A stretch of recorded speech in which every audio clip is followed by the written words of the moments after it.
morning and happy Monday. I hope everybody had a great weekend, had some good opportunities for sales out there. There's been some pretty crazy stuff apparently going on today. If you haven't heard, Delta has all their flights grounded this morning. So if you are flying anywhere, I'm sorry to hear that. Some computer issues going on apparently, but you know what? Don't let anything stop you from having a great week. If that's the biggest bump in your week, you're actually having a really good week. So today I thought we'd start with a really good quote, something to kind of talk about what we're doing today, which is kind of revitalizing or recycling old leads. Again, these Motivation Mondays, they are trying to be a quick 15, 20 minute, just a good start to your day, good start to your week, get your brain moving, get the sales ideas flowing. So today, every day do something that will inch you closer to a better tomorrow. It's the absolute truth, especially when it comes to working with leads. Every day do something that maybe makes you a little uncomfortable, puts you in that odd zone, so you can go and get yourself in that good place. Work a little bit every day and it's going to work out great. So let's jump in. So happy Motivation Monday, everybody. So there are a few new people on the call this morning, so I want to run through kind of the quick breakdown of it. So we're going to go through the tip of the week, so kind of the tip of last week, and then we'll go through a quick tip this week. These take about a minute or two to do. We're going to take a look at trends, so kind of what products are selling, who our top salespeople are, and then we're going to end in a sales technique. So really that's going to be talking about those revitalizing old leads, and that's about a 10-15 minute quick hit for you. So talking about the changes that happened, this was the tip of last week. We talked about those NHIC changes that happened with the short-term medical, with the 2 quoting links, the association and individual states. I've had a few of you reach out for some clarification. If you need anything related to that, please contact training@ahcpsales.com, and I'll make sure to get back to you. They removed the network fee. We removed the admin fee on that. I had a few people reach out about that as well, making sure that everything's right and they're selling the correct product. Those are real things that are happening. And then the enrollment fee as well is only in those states where you sell the association plan. Also, the TrioMed had some changes as well. So there's dismemberment added, so it's AD&D now. Before it was just accidental death. They have the changes in the critical illness benefits. Anything that was 50% benefit payout is now 25%. They removed the $2,000 uninsured deductible, and as well there's the increased payout on the AD&D for the spouse and child. So they upped those to spouse of 100 and a child at 50%. Kind of important things to know, considering the TrioMed is one of the most sold products that we do, and that for NHIC short-term, that is actually the most sold short-term product that we do. So good things to note. The tip of this week, you should have gotten an email out there about our new Medicare supplement insurance out there, Renaissance. So take a look. If you want to start dipping into the Medicare market, contact us. Let us know. We can get you going in the right direction. Renaissance is really good. There's 5 plan options that they've talked to with us. I've had a few people talk about getting contracted with them. You do know you have to do AHCP, so you actually have to be ready to sell Medicare. But if it is one of those things that you want to do, okay, guess what? We brought you a great carrier. We have a great resource for you as well. You can do those bundled sales for the Medicare supplements. Really good quoting styles as well. So there's the online version. They'll have a tablet version for the few of you that are out there doing all the sales on your iPad, and then paper applications as well. Knowing with the population that you'll be working with, that is kind of important. So it allows both e-signature and voice verification options too. So if it is one of those things you have questions on, reach out, let us know. To go through a few quick sales trends for you. So we did have a good increase in major medical sales.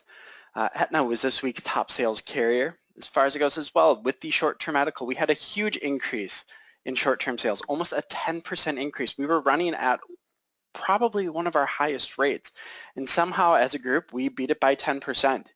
With that being said, NHIC is probably about 70% of our sales for short-term, just for the short-term product. So it's going to be NHIC is really popular. If you're not a big NHIC seller, take a look, kind of look at what people are doing. The other ones are going to be Golden Rule. With accident, we had a 16% increase in accident sales. Really good job, everybody. Our most popular one was the NHIC AHCP. Kind of something I'm not used to seeing at the absolute top. It's usually probably one of our top 3, but it knocked everybody else out of the park. So the AHCP is going up there. There have been some pretty good changes to the AHCP as well. If you haven't dug too much in that, they did remove the $2,000 deductible on the AHCP, as well as increased the spouse and child payout for the dismemberment. So those are some pretty good benefits, pretty good changes on the AHCP. And for critical illness, you know, it's steady. It was interesting because we had huge increases in everything, and then critical illness just stayed the same. Usually I was expecting that to go up with it, but it didn't, and our top carrier for critical illness was CBL. Because the Triomed really falls in a lot of those categories, it wasn't in there, but we had a really, really healthy increase in Triomed as well. It actually was our top selling product in general, was the Triomed. So that's kind of what's going on as far as the sales trends go.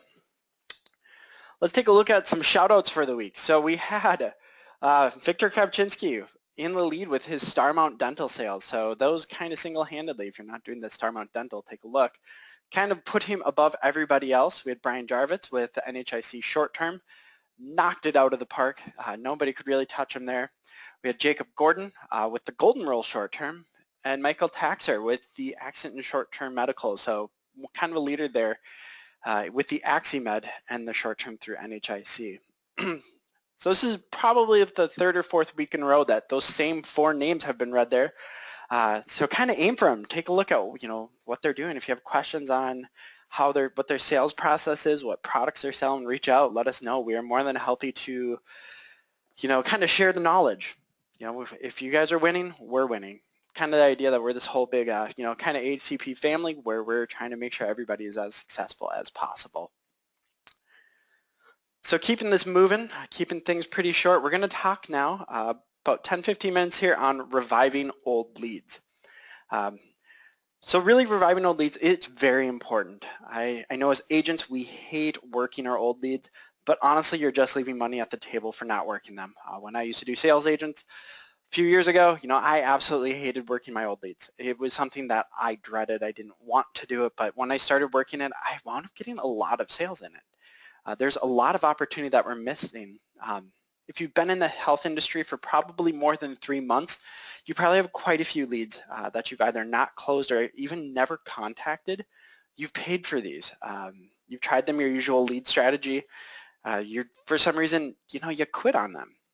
These are great leads to work, but especially before open enrollment, because honestly, you can do 2 things right now. You can either close them or set yourself up for the busiest open enrollment yet. So for sales agents, honestly, what we do is we focus on quick closes. We do the quick hits, the easy to do. Why? Because that's what makes us money. Those are a majority of our paycheck. These quick closes or easy closes are what fund the majority of our paycheck. But if we don't work our old leads, we're actually leaving a good portion of money on the table. It is said that if you work your old leads effectively, you could have a 13% increase in just the number of sales. 13% increase. If you can imagine expanding your paycheck 13%, that's pretty good, especially if you are making 6 figures. That is literally $13,000 that you're ignoring by not working your old leads. Another good reason to work old leads is, the work is almost already done for you. You did the legwork the previous month. You've done the investigation on a lot of these. You've done the fact finding. You've pitched them. It's just they're not closed. So these could be really quick wins. If you reach out to the people who you've done the fact finding with, and you get one out of there, you've done the majority of the work. It is a cost-effective solution because we do pay for each lead here. And with these extra leads, you feel like, with the cost of leads, you feel like, hey, I have nothing to work. With this, it's kind of like you have an extra pool of leads. I used to call it free pooling because kind of like from free falling. So I'd have a free pool of leads that I would want to work because in my mind, they were free. I already paid for them. I've already done all the work. Just kind of had to get into the routine of actually working it. And last, it really helps your personal conversion rate. You know, if you're going to be taking a look at how many leads do I purchase compared to how many do I close, this is really going to help increase your personal conversion rate. So it's really, you know, because we're agents, we do focus on the quick closes, but with these leads, the work is done. We've already paid for them, so it's literally just leaving business on the table. So it's going through 4 main things that we're going to take a look at as far as it goes with reviving old leads. We're going to go through the hows, really. So it's more of how do we do the organization to get these leads worked effectively, some motivation, tailored scripting, and then some solid follow-up. So these are 4 important things that need to happen for you to be able to revive and work old leads. So kind of the pictures behind it. So the organization, the motivation, kind of tailoring, making sure everything's specific, and then making sure you're doing good follow-up. So if we start here with organization, here's just some hint. The goal behind this is to give you some ideas, maybe some things that you don't do right now as far as goes with organization. I know this seems kind of obvious, but I can't tell you how many times, you know, I'm working with somebody who's saying, I have no leads to work, and we take a look, well, where are all your old leads kept? They have no idea. To be an effective sales agent, you kind of have to have a little organization, but we're salespeople. We're not going to be completely organized. That's not the way we work. So make sure you have a special old lead folder. If you sit there, honestly, I have a variety of different folders, and I try to put in the reasons why they didn't close in that folder. You know, do I have the no contact? Do I have the you have to speak to the spouse? Do I have it's too expensive, wrong carrier, doesn't have the right benefits? I like to have this variety of folders. But within those folders, I keep them in groups of 25. Why? Because if I start working past 25 old leads, I'm going to go crazy. I'm going to lose all motivation, and it's not going to be a good day. I mean, 6 cups of coffee can only do so much for you. So really, you need to put your leads in specific folders of why they didn't close. Put them in groups of 25. That is a very easy, manageable chunk if you're going to sit down and do some dialing. As we talked about too in the past, when you're doing these calls, you know, when you're reaching back out to people, you need to have 100% focus. 25, it's pretty easy to do. If nobody answers, you can plow through that in about, you know, 25 minutes, about a minute a call. If a few people answer, which I mean, that is your goal, to talk to a few of these people, you know, that's probably a solid hour worth of work that you can set aside. Reorganize them monthly as well. So reorganize these monthly, so kind of take a look at lost opportunities, you know, go through delayed decisions, no answer, move them to the correct folder. Make sure when you are doing organization that you keep up on it. A lot of people will do it the first time and it never changes. So, you know, you're sitting there, you're like, you know, I want to work leads today who I haven't talked to that are over 90 days old. Once they hit 90 to me, that's what I would put into the free pool. That is my cutoff. 90 days, I haven't talked to you. I'm going to put you in this pool of stuff that is not my priority. Make sure to go through and reorganize those. And then the last thing as well is with just basic organization, have a contact timesheet.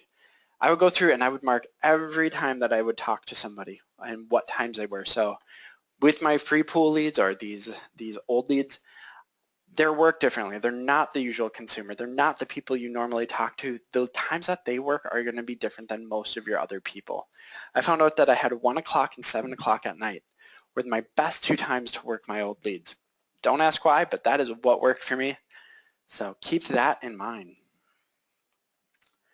So just past organization, making sure you have people put in the right folder in small edible chunks, that is huge, is going to be motivation before we get kind of into the other things. So motivation is really going to be, do you have the right state of mind? These are old leads. These are the people who are going to beat you up a little harder than your normal ones. You know, these are people who have been harder to contact. You got to go in with the right thoughts. You know, you can't go in saying, hey, you know what, I'm going to be closing 40% of the people that I talk to. No, not realistic. You need to go in with a realistic, positive state of mind with attainable goals. I know my first thing would be, you know what, my goal is to talk to 4 people and set 1 appointment out of the 4. Usually my personal goals was I would set every other person that I'd talk to, I'd have a 50% set rate, if not close rate on that. Lower it a little bit because you know what, these are going to be the harder people. One thing I like to do too as far as state of mind is if I'm kind of going through the routine and I'm getting a little bored, I love to jump into the free pool or to my old leads because you know what, these aren't going to be the people who are going to make it harder for me. That's going to make my mind work. Also, don't use your best times. My personal best time, always 10 in the morning. I could contact almost anybody at 10 a.m. I would block that off for all of my new leads right away at 10 o'clock, and I would contact probably about, if I was going to set myself 25 people, probably about 10 people at 10 in the morning. I would never use that time for my old leads. That is the time for you to do your quick hits. That's the time for you to get that quick paycheck. You want to set aside, honestly, almost your worst times for these people because you've called them on your best times already. You've already called them during the times that you want to use them. So do that 11 o'clock, do that 1 o'clock, do the 7 at night, and just pick a weird time to work these leads. Something that when you're usually sitting here doing your admin work, going through your papers, pick up your free pool leads. And another thing too, reward yourself. These are the hardest leads. I told you before I had a lady who used to love to do scratch-offs. She bought separate scratch-offs as far as it goes whenever she would set a older lead out of there. Make these a big deal. They're hard to get. Again, they should be 13% of your business that you'd be leaving on the table. So if we're going to just make numbers nice and happy, let's say 10%. So 1 out of every 10 sales you could pull from your older leads. If you do have a colleague or two that you work with, I know some people used to do switching leads because, hey, they've already paid for them. They're already 90 days out. They had a way to switch their leads. You can do that because, hey, you didn't have any luck. You already paid for them. Give them to another agent. Let's see what's going to happen there. Okay, so tailored scripting. This is kind of a big one. As far as it goes too, with these leads, you have already went through and you have more likely talked to them.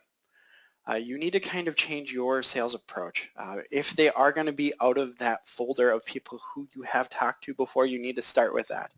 We talked in the past. What happened? What has changed? Who knows? You might find out that they have insurance. That's great. Are you happy with that insurance that you've purchased? You need to also do a lot more open-ended and investigative questions. This is a big thing with old leads. A lot of times these people don't close because they feel like people are trying to put them in a corner really quick. One of the things I used to do when they would come to old leads like this is I would just ask as many open-ended questions as I could and I would shut up. You want the client to just spew their ideas on you. You want them to throw them on you as much as possible. So, you have to start out with, hey, you know what, we've talked in the past. If you have, if not, keep that in mind. But you really need to go through with more open-ended investigative questions. So, we talked in the past. This is the plan we went through. What haven't worked? What has changed? A lot of times too, you want to start with hey, how have you been? Not always the best idea because you don't ever want to start with the negative. You want them to talk about what option did they pick. You really want to find out, hey, you didn't buy for me. What did you buy? Because maybe you're going to find out, hey, you're leaving some stuff on the table that you didn't know about. Another thing too is to dig in, why did they originally contact you? So, you reached out to me 90 days ago. You never told me why. What made you want to call and start looking for health insurance? Maybe they were between jobs, but their job has started already. That's fine, but guess what? Jobs, as far as it goes with their insurance, have been reducing the benefits. They probably don't have a good accident plan. You do. You have that AHCP. They probably don't have a good critical illness plan. You have CBL. You could sell them the TrioMed. Why did they originally call? That's fine. If their life event has changed, you still have products out there. Maybe their dental that they're getting through their job is horrible. You can give them one of those fixed dentals from Time Insurance Company. So you want to start with more open-ended questions, kind of dig into why did they originally call. And the last thing too is with these old leads, nobody's talked to them in probably 90 to 180 days. Leave them a voicemail. It sounds stupid. It sounds like you're going to feel like you're wasting your time. You're not. Leave them a voicemail. Change things up. These people, their phones are ringing off the hook when they put their information in online. When you purchase them as a lead, you were calling them multiple times a day. Their phone was ringing. They're not going to expect it now. Keep in mind too, when people get and call from a number they don't know, they will not answer. I know I don't. I get a call from a number I don't know, unless it's on my work phone. If it's on my work phone, obviously I'll answer. But if it's not, if it's on my personal phone, I don't answer. Leave a voicemail. They'll listen to it, but leave them a voicemail that's going to kind of throw them off. If you haven't gone through how to leave an effective voicemail training, it is in the training section of AHCP Sales. take a look at it. It's going to give you some ideas on how to leave a different voicemail that your client's actually going to listen to. And kind of go through everything that we went through. Oop, looks like we skipped one there. Kind of go back through everything. Big thing is go through organization, make sure that everything's organized, go through a little, motivation, go in with the right thought process on there. Make sure to tell your scripts, but the most important thing is have solid follow-up. If you're going to tell somebody you are going to call them again on a voicemail, do it. That's part of the voicemail training, saying, hey, I didn't reach you now, but I'm going to give you a call again today at 3 o'clock. Do it. If it's one of those things where, you have to do a little research with their issue, make sure to do it. A lot of times with these old leads, somebody has dropped a ball. Maybe not you, but another agent. Follow-up is so important to these people. That is going to be one of the biggest things too. Somebody else hasn't tried hard enough. These people are going to be the harder ones to catch. Reviving old leads, it's important that you put a little more effort in your follow-up than you normally do, that you walk in with the most dignity absolutely possible, and that you're going to let the client talk. These aren't people that you can kind of bat around. These are people who they want to have a little more control over the call. They want to be able to talk to you. They want to be able to drop all their ideas on you, and then they want you to do legwork. Again, this is about 13% of the sales that are out there. Really important thing to have. Make sure to revive your old leads. Keep things organized. Pull off 25 that are that's more of a edible chunk that you can do. Walk in thinking, if I actually can set an appointment out of these, I'm going to go get Chipotle for lunch. Something nice. Tailored scripts, ask open-ended questions, and then make sure that you're going to do the proper legwork. If you have any questions as far as it goes, product changes, you want to work on some scripting together, that's what we're here for. Contact training@ahcpsales.com. We are a resource for you to make sure that you are going to be as successful as possible. So I thought I'd end with that kind of a quote, kind of like the one that we started with. If it scares you, it might be a good thing to try. A pretty good one that looks like Chris Sharma. He is a professional rock climber. Do one thing there that is going to scare you. Do that thing that is going to take you out of your comfort zone, working old leads, trying up new scripting. Hey, they're going to be great ones to try different scripting on, because you know what? You already paid for it and you already gave it one shot. If you have any questions, have any comments, have any concerns, contact training@ahcpsales.com. We were able to get this done in about 20 minutes. I hope you guys got something good. If you got one thing out of it, it was worth 20 minutes of your time. And I want to thank everybody for their time today, and let's go have a great Monday.